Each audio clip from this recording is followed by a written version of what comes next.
My family always relied on me financially, but when I stopped helping, they turned me into the villain. After years of supporting my family, I was expelled and accused of being selfish. There had been other occasions over the years when I felt ignored, such as birthdays when Mark would receive pricey presents while I received something useful like new socks or a coat, or vacations when his family had all the attention while I sat quietly on the sidelines. It didn't matter, I told myself. I assumed that was just the nature of parents. In addition, I had always been self-sufficient. I didn't require the attention or the hype. Things changed even further once Mark married Becky and had his first son, Jason. Mark was suddenly more than simply the favorite. He was the one who brought us grandchildren. Now that they could proudly call themselves grandparents, my parents were ecstatic, feeling as though their lives had been completed. Though I couldn't help but feel a little invisible in my own family, I was also pleased for him. I dismissed it, though, since family helps family, as I've always told myself. This is where it all began to go south. Mark lost his job at the conclusion of the previous year. His business was among the first to close when the small retail chain he worked for began closing its sites. It was awful. I was genuinely sorry for him. I recall Becky sobbing when she called my parents, concerned about how they would make ends meet on her meager part-time bakery salary. They were devastated to lose Mark's paycheck since, shocking as it may seem, he wasn't the best with money. However, my parents' solution was to ask him, Becky, and their 2 children to move in with them rather than helping him come up with a practical strategy to get back on his feet. It might seem acceptable on paper. Family stays together through difficult times, and they have room. The problem was that the space they so kindly offered was mine. It took place on a Sunday evening. I had just returned from a lengthy work trip, fatigued, and all I wanted was a bed and a shower. I sensed something was wrong the moment I went through the door. At the kitchen table, my parents were waiting for me. Dad was silent as usual, tinkering with his watch, and Mom had her typical worried expression. Sarah, honey, we need to talk, Mom remarked, suddenly tense. I sat down after dropping my bag beside the door. Mother didn't mince words. You know how hard things have been for your brother since he lost his job. He's got Becky and the kids to worry about, and they really don't have anywhere else to go. My heart sank. I could already see where this was going. Even though I knew the answer before I spoke, I nevertheless inquired. So, where are they going to stay? Mom's smile was as if she had practiced it 100 times. The basement suite is perfect for them. It's separate from the main house, so they'll have their privacy. Becky and the kids will be comfortable there. I glanced at her, attempting to take it all in. Wait, my basement suite? Where am I supposed to go? Dad spoke up at last, although in a hushed tone. We've set up the hobby room for you. It's cozy. You'll have plenty of space. What I was hearing was unbelievable. The hobby room? It was a glorified closet. It housed Mom's sewing machine, containers of seasonal decorations, half-finished projects, and stacks of fabric. It wasn't a bedroom at all. In the hopes that this was some strange prank, I asked, You're kidding, right? Mom became defensive in her tone. It's only temporary, Sarah. Besides, this is our house, and we need to make decisions that benefit the family as a whole. You'll be fine in the hobby room for now. It was the old-fashioned statement. It's our house. I sat there in startled silence as the talk came to a close, and my parents congratulated themselves on their generosity and helpfulness. I was not a big arguer. What was the purpose? I didn't like it, but Mark was moving in. Neither my comfort nor my space mattered. That evening, I packed up my laptop, clothes, and toiletries. I gazed at my tiny suite in the basement, which I had turned into my home in recent years. It was mine, even though it wasn't flawless. I had my favorite scented candles, comfortable blankets on the couch, and bookshelves full of literature. It was all being torn away from me now to make room for Mark and his family. They didn't even ask, which was the worst part. It was determined for me, as if my opinions were completely irrelevant. There was no discussion, no family gathering, and no Sarah. How do you feel about this? Not in the hobby room. Not in a house where I was obviously only a supporting part in someone else's story. I knew by the next morning that I couldn't stay. I therefore devised a strategy. I reserved a reasonably priced all-inclusive resort in the Florida Keys for the 2 weeks I had off in between job trips. It wasn't elegant, but it was less expensive than buying food and paying $1,600 for a property I no longer even lived in. It also included calm and tranquility, 2 things I really needed. My parents seemed uninterested in my plan when I informed them about it. Even though Mom responded, well, if that's what you need to do, the actual turmoil didn't start until I left. My phone buzzed 2 days into my vacation at the resort. It was Mom's message. "Hey Sarah, where's the money for rent and groceries this month? We're counting on it to help support Mark and the kids." Speechless, I gazed at the message. She couldn't be serious, surely. When I gave her a call back, we had a conversation that went something like this. "Mom, I don't live there anymore. Why would I pay rent? Because we're still a family, Sarah. You know we're all in a bind right now, and Mark needs that space more than you do. But you gave away my space. I'm not even there." At that point, Dad called, his voice firmer than normal. "You can't just leave your family hanging like this. We raised you better than that." Talking to a wall was like that. They insisted on the same thing no matter what I said. I was self-centered. I was leaving my family behind. I also had a responsibility to Mark's troubles. Then Mark called and added his voice. "Sarah, you don't understand. I have a family to take care of. You don't need the space like we do." I lost my temper. "Mark, when you had your job, did you ever send Mom and Dad money to help out? No. You spent it all on yourself. So why am I supposed to bail you out now?" That temporarily silenced him. I was trembling with rage by the time the call was over. I had been the one keeping everything together for years, taking care of my parents, making the payments, and being the responsible one. For what purpose? To be ejected from my personal space and accused of selfishness for standing my ground. I came to a realization at that point. This was no longer about supporting my family. It had to do with control. They betrayed me after I declined to play a part they had never asked me to play. Out of guilt, I sent Mom $400 for food, but that was all. I would no longer continue to support their lives at the price of myself. I was unaware at the time that this was only the beginning. The whole family would be rocked by my determination to defend myself, and I would never have encountered such a strong reaction.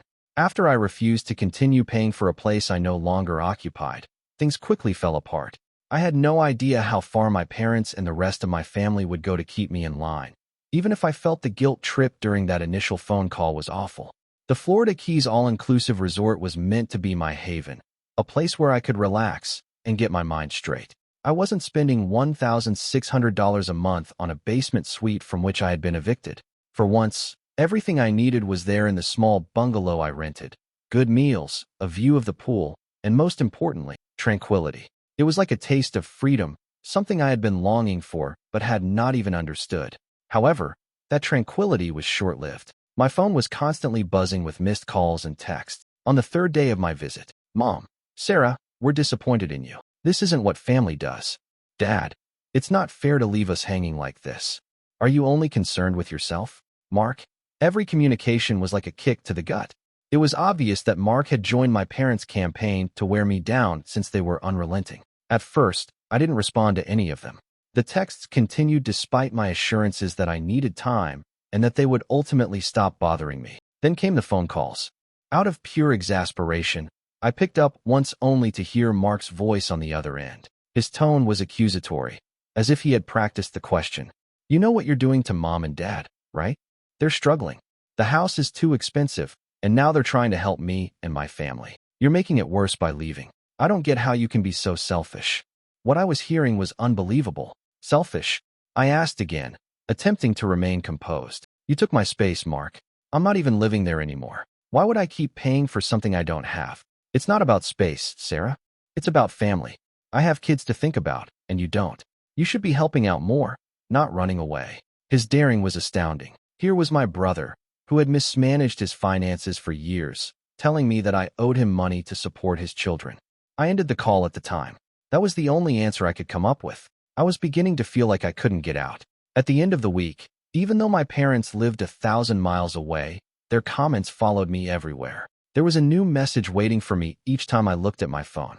The tone fluctuated, at times expressing rage, guilt, or an odd mix of the two.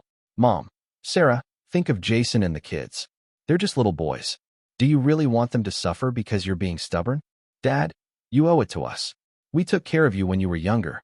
Now it's your turn. Mark, you'll regret this when the kids remember how their aunt turned her back on them." Nor were the texts the only thing. My extended family became interested. I began receiving calls from relatives I hardly knew. Uncle Gary, Aunt Linda, and others I hadn't spoken to in years.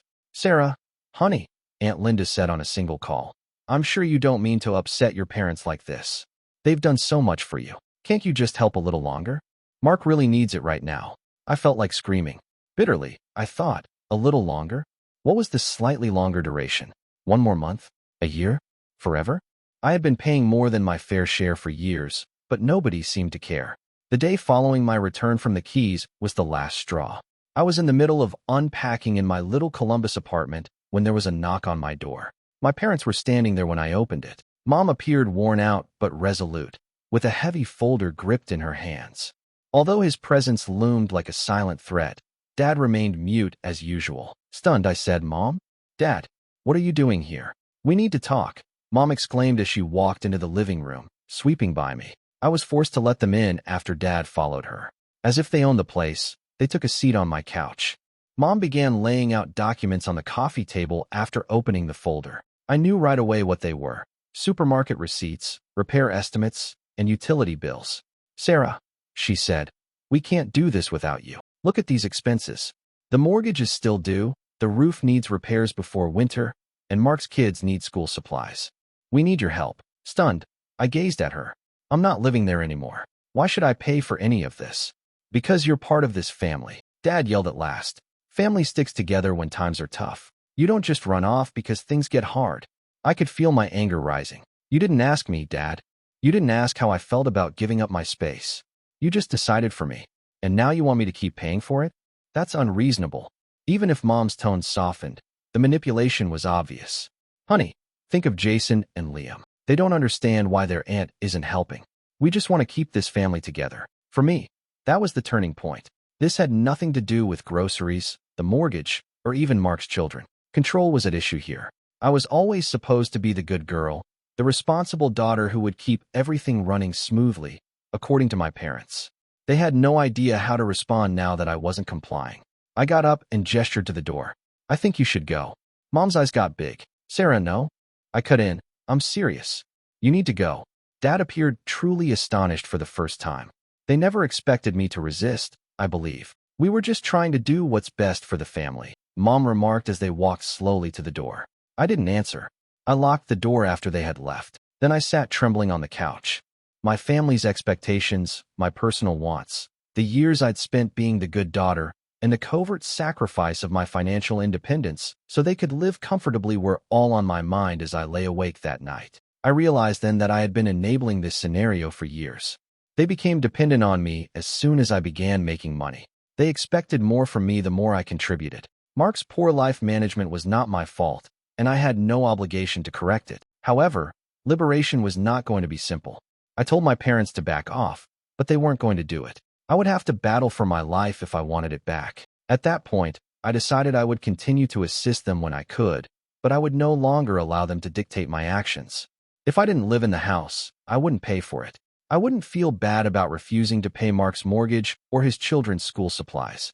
I texted Mom one final time the following morning. "I can't continue to pay for everything. Even though I love you, I'm not an ATM, but I'll assist when I can. Please be mindful of that." In less than an hour, the response was received. "Mom, I can't believe you're doing this to us, Sarah. We're family." I didn't respond. I felt like I was regaining control of my life for the first time in years. I foolishly believed that I had seen the worst of it, that perhaps, just perhaps, they would give me some breathing room after my parents' surprise visit and the onslaught of guilt-tripping texts. I was mistaken. In my family, it turns out that advocating for yourself is the same as declaring war. It creates a full-fledged tsunami rather than simply a ripple. The next stage of this conflict was a virtual family gathering where everyone with a phone and an opinion had a front-row ticket to my crucifixion. In typical Evans family manner, an email was the first step. "Mom, Sarah, we've scheduled a family meeting for this Sunday at 3 p.m. It's important. Your aunts, uncles, and cousins will be there. Please don't miss it." Of all the passive-aggressive things I had ever read, that please was it. A meeting with the entire family? It was unbelievable to me. Was it really their intention to humiliate me by gathering the whole extended family? Did they believe that I might be fixed in some way by a mass ambush? I nearly forgot to log in. I considered completely disregarding it and letting them all shout into space, but I knew deep down that doing so would only serve to strengthen their story. Sarah's avoiding us because she knows she's wrong. I therefore set an alarm for 2:55 p.m. with a terrible feeling in my stomach and joined the video conference. My parents, brother Mark, Aunt Linda, Uncle Gary, Cousin Rachel, and a few more relatives who only ever showed up at weddings and Christmas dinners were all present when the screen loaded. I glanced at the squares on the screen, and I could tell from the reticent looks that I was going to be put to death. The first person to speak was Mom, and she wasted no time in doing so. Her voice was filled with fake concern, as if I were a lost child rather than an adult who dared to put herself first. Sarah, we're all here because we're concerned about you and the decisions you've been making lately. I remained quiet as they planned their speech. The next 30 minutes were a haze of guilt-tripping and accusations from all sides of the screen. Aunt Linda's response: Sarah, we're all family here. You can't just turn your back when people are struggling. Mark and the kids need support right now. We all pitch in when times are tough. Uncle Gary says, your parents have done everything for you. Now, when it's your turn to step up, you're acting like it's too much to ask. Family comes first. Aunt Rachel, I want to be independent, but you don't just cut off your family. That's not how we were raised. Naturally, Mark then added his voice. Do you know how hard it is for Becky and me right now? The kids don't understand why their aunt suddenly doesn't care about them. Jason asked me the other day why you don't want to see them anymore. What am I supposed to tell him? It was a powerful blow. Although I adore my nephews, Mark was well aware of his actions. He was using them as a weapon against me, manipulating the circumstances to paint me as a cold-blooded monster. After what seemed like hours, they finally gave me the opportunity to speak. Despite my trembling palms, I inhaled deeply and unmuted myself. Look, I remarked, attempting to maintain a steady tone. I love this family, I do. And I've been helping for years, paying rent, paying for groceries, doing whatever I could to keep things running. But this is too much. Mom's expression tightened, but I persisted. I'm not living at home anymore. You gave my space away without even asking me, and now you're expecting me to keep paying for it. That's not fair. You're all acting like I'm abandoning you, but I'm just trying to take care of myself for once. There was silence in the room.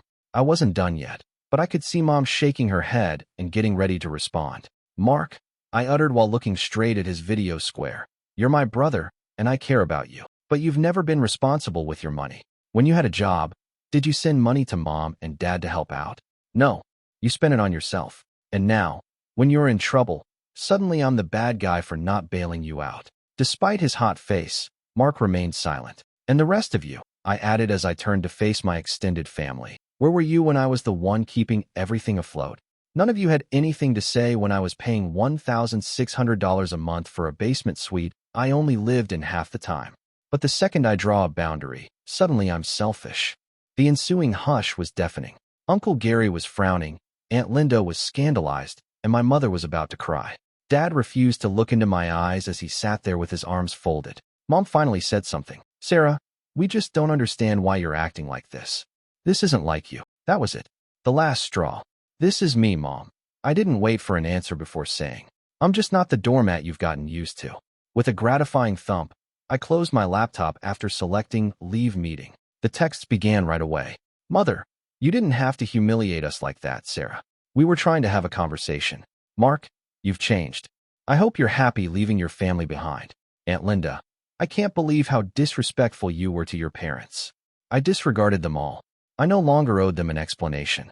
But despite my sense of justification, I was powerless to stop the guilt from eating at me. I had always been the good girl, the responsible daughter who never got into trouble growing up.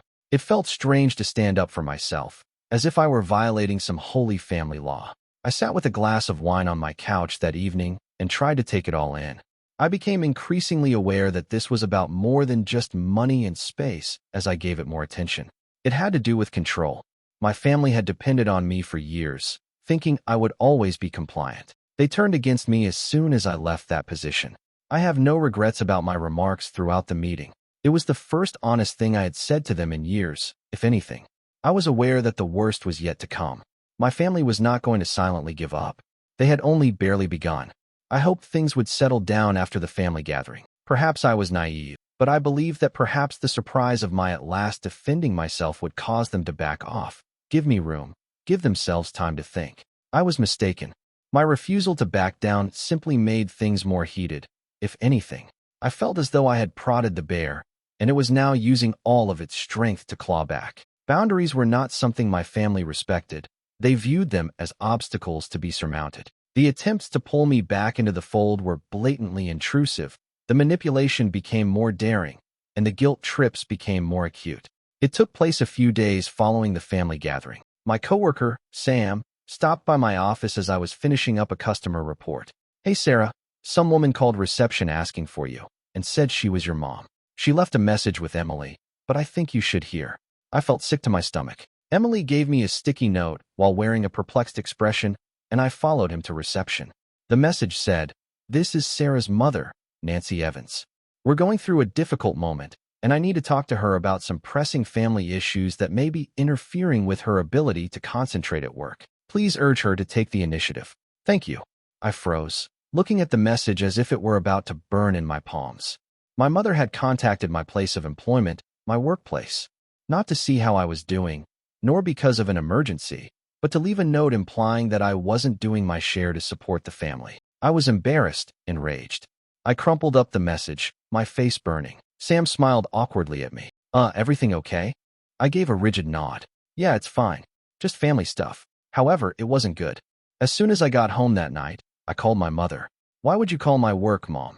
That's completely out of line." She sounded angry, as if I were the one who was being unfair. "I had to get your attention somehow. You're not listening to us, Sarah. Maybe hearing it from someone at work will help you see how serious this is." What I was hearing was unbelievable. "My work has nothing to do with you or Mark or your bills. You can't drag my professional life into this." Mom didn't think twice. "We're your family. We come first. You need to start acting like it." "No," I firmly answered. "I don't. I need you to respect my boundaries, and I need you to leave my job out of this." "Limits," she laughed. "This isn't about boundaries, Sarah. This is about family loyalty. You're abandoning us, and you don't even see it." I ended the call. Arguments were pointless. Nothing I said would convince my mother to change her story because she was so engrossed in it. When I woke up the following day, I was inundated with alerts. I knew who it was without even looking at my phone. My brother Mark had indeed made a Facebook post. His initial post was ambiguous, just enough to evoke pity without providing specifics. "Mark Evans, you discover your true family during difficult times. Some people lose track of their origins when it's inconvenient for them. Even though we're trying our hardest, it's difficult when some folks refuse to help." The comments came flooding in. "Mark, keep going. You're capable. Family is the most important thing. One day, whoever is disappointing you will come to repent it. Toxic people are not necessary in your life. Pay attention to your lovely family." But the best part was when Mark himself sent out a direct message. "Mark, Jason is constantly inquiring as to why you no longer come. Are you okay with me telling him that his aunt doesn't give a damn about him?" I sat there looking at my phone, feeling both angry and sad, knowing how much I loved Mark's children. I detested the way he used them as a weapon against me. However, I was also aware that this was typical Mark behavior: play the victim, elicit pity, and paint me as the bad guy. I declined to respond. I refused to play his game. My parents were bound to try something different eventually. It was to be anticipated. I was enjoying some rare, quiet time that Saturday morning while drinking coffee when someone knocked on my door. As I looked through the peephole, my heart fell. There they were, Dad and Mom, standing on my porch, Mom holding a manila envelope. I contemplated not responding. I knew they wouldn't go, but I might have acted as though I wasn't home. I inhaled deeply before opening the door. "What are you doing here?" I said. Without even waiting for an invitation, Mom took action. Dad followed her as she pushed past me. As though they owned the place, they took a seat on my couch, and Mom took out the folder. "We need to talk about finances," she continued, laying out receipts and bills on my coffee table. I gave my temples a rub. "Mom, we've been through this. I'm not paying for a house I don't live in anymore." With a stern voice, Dad said, "Sarah, you don't understand. We're struggling. Mark's struggling. The roof needs to be fixed before winter, and there are school fees for Jason and Liam. It's not just about you." I exploded. "It's always about me, Dad. It's about what I can give, what I can pay for, what sacrifices I can make to keep everyone else comfortable. Well, I'm done. I'm not your ATM, and I'm not responsible for Mark's problems.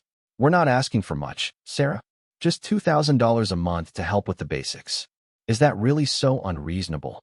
Mom shot back, her voice cracking. Stunned, I gazed at her. "You think $2,000 a month is not much? Are you hearing yourself right now?" From there, the discussion took a turn for the worse. They always responded with blame and guilt whenever I attempted to defend my position. "After everything we've done for you, Family is supposed to help each other. Mark has kids to think about. Sarah, you don't understand because you're single. I had finally had enough. I got up and gestured toward the door. You need to leave. Mom looked at me as if I had given her a slap. Sarah, now. Dad murmured something under his breath, but they gathered their belongings and departed, slamming the door behind them. I collapsed onto the couch once they were gone, feeling as though I had just finished a marathon. My chest felt constricted, and my head was thumping.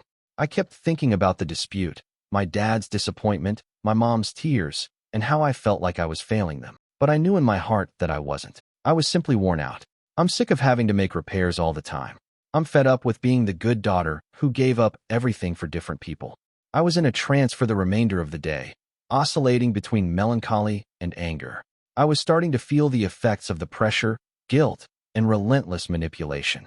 I understood for the first time that this was more than a passing dispute. Unless I broke it, this loop would continue indefinitely. I vowed to myself as I laid in bed that night, I would not allow them to pull me back in.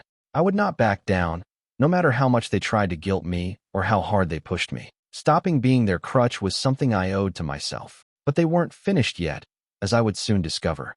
By no means. Upon my parents' unexpected arrival and their ridiculous demand for $2,000 per month, I believed I had seen every trick in the book. I believed I was at last ready for their guilt trips and emotional blackmail. I convinced myself that if I stood my ground, they would back off. Those who thrive on control, however, have a tendency to persevere. They get more intense. The following week felt like a pressure cooker. In little time at all, my parents quickly spread the word about their selfish daughter leaving them when they needed her most. It wasn't until I began receiving calls and texts from relatives I hadn't spoken to in years that I realized how far they had gone. First, it was my Uncle Gary once more, who always managed to keep the peace in the family. Sarah, Uncle Gary said, your mom called me crying. She's heartbroken about everything that's happening. I get that you're upset, but can't you just compromise a little? Family is more important than pride. I tightened my jaw as I gazed at my phone. How did pride enter into this? Was it prideful to spend half the month living out of a suitcase and not want to pay someone else's mortgage? My cousin Rachel, who enjoys sticking her nose where it doesn't belong, then sent me a note. Rachel, I don't mean to be impolite, but this is a little ridiculous. Are you simply allowing your brother and his children to suffer, Sarah? It's cold. I didn't believe you were that way. Whatever the truth, my parents had created their own version of events, making me the bad guy, the one who had deserted her family, the one who was more concerned with money than her sad brother and his helpless kids. They made me the black sheep overnight, and it worked. Naturally, my brother Mark seized the opportunity to stoke the fires, posting more frequently and sharply on social media. Some people say they care about family, but when times get tough, they're nowhere to be found, Mark wrote on Facebook. Even if it means bearing this burden alone, I'll stop at nothing to ensure my children are happy. My phone buzzed with a notice from a group chat that my cousins and I were sharing, and I chose to ignore it until Rachel shared a screenshot of Mark's most recent message, adding, "Yikes. He's talking about you, isn't he?" His friends and random acquaintances flooded the comments with sympathy and encouragement, but no one knew the truth, and Mark didn't care. The humiliation was unbearable to me. Mark knew exactly what he was doing, portraying himself as the father who never gives up, the struggling hero, and me as the cold-hearted, self-centered sister who refused to help. My mother crossed another line just when I thought things couldn't get any worse. On Tuesday morning, I was in the middle of a conference call when my employer, Tom, knocked on my office door. Tom looked uneasy. "May I speak with you for a moment, Sarah?" Dread gripped my gut as I nodded, muted my phone, and Tom shut the door behind him and took a seat across from me. "Your mom called the office again," he added with care. "She didn't speak to me directly, but she left a message with reception." My face flushed with embarrassment and anger. "I'm really sorry. I'll take care of it." "It's okay," Tom said, raising his hand. "Family matters come up. I wanted to make sure that everything was well. Please let me know if you require time off for whatever reason." "There's nothing going on," I answered sharply, and I detested the fact that my mother had brought my work life into her mess. "I'll make sure it doesn't happen again," I continued. My work was the one place I'd managed to keep apart from my family's craziness, and now she was invading it too. Tom nodded and walked away, but the damage was done. I felt ashamed and remained at my desk for a long time, staring blankly at my computer screen. How could she? My parents were trying harder. My brother was using his children as weapons, and the rest of the family had taken sides. By the end of the week, I was emotionally spent. The texts, phone calls, and gossip felt unrelenting, and I couldn't go a day without someone attempting to manipulate or guilt-trip me back into submission. I had just finished cleaning my apartment on a Saturday afternoon when I heard a knock on the door. I knew immediately who it was without even looking through the peephole, so I opened it to find Mark standing there with his arms crossed and a frown on his face. This was the last straw. "What are you doing here, Mark?" I inquired. He didn't waste time making small talk. "Sarah, we must speak. This has continued for too long." I stopped the doorway by crossing my arms. "No, Mark. There's no need for conversation. You must go." He raised his voice and screamed, "You don't get to just walk away from your family." Jason and Liam couldn't comprehend why their aunt no longer cared about them. "Mom and Dad are losing their hearts because of you. You're breaking my heart. Something broke inside of me. I'm not the one who left, Mark. You did that because you believed that I owed you something simply because I worked harder and made smarter decisions, and that I should clean up your mess. I finished carrying you." For once, Mark had no rebuttal and appeared astonished, as if no one had ever spoken to him in that manner. "Go home, Mark," I murmured softly. "Take care of your own family. I'm finished." When I heard his footsteps departing, I felt a wave of exhaustion slam over me. I stood there trembling for a second, half expecting him to knock again or yell through the door, but he didn't. My family wasn't just requesting assistance. They felt entitled to it. My money, my time, my life. And when I dared to refuse, they made it their mission to punish me for it. I sat on my couch that night and stared at the wall, thinking about everything that had happened over the past few months, including the eviction from my basement suite, the incessant guilt trips, the invasion of my workplace, and the lies Mark spread online. At that moment, I understood that I had two options. I could either walk away from this losing battle or continue to fight it. One of the few people who had supported me during this ordeal was my friend, Jessica, whom I called the following morning. "Jess, I'm moving," I declared. "Where are you moving?" "I'm not sure yet. Outside the state. A long way off. I require a new beginning." Without hesitation, Jessica said, "Good. You deserve it, Sarah. Do it for you."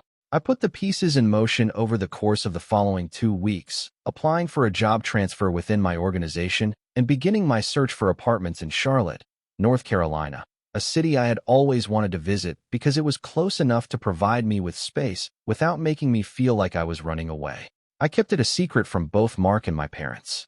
On the day I packed up my car and left Columbus, I placed a brief letter on the kitchen table at my old apartment. "I can't continue living this way.